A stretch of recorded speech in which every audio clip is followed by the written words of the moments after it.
Unsa ang kasagarang tinubhan sa leptospirosis sa palibot? Pangutana, unsa ang kasagarang tinubdan sa leptospirosis sa palibot? Tinubdan. Sa iyo na nakapataas to. Yes sir, unsa to sir? Pag-ulan o na mga contaminated na tubig. Okay, sakto. Contaminated, sir. Contaminated sa Tubig mo. Pag-ulit sa mga ihi sa hayop, baga, iyo, kung sa mga hayop na nakawala.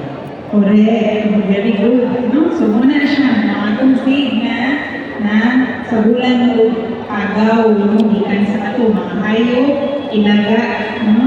Okay, congrats. Congratulations.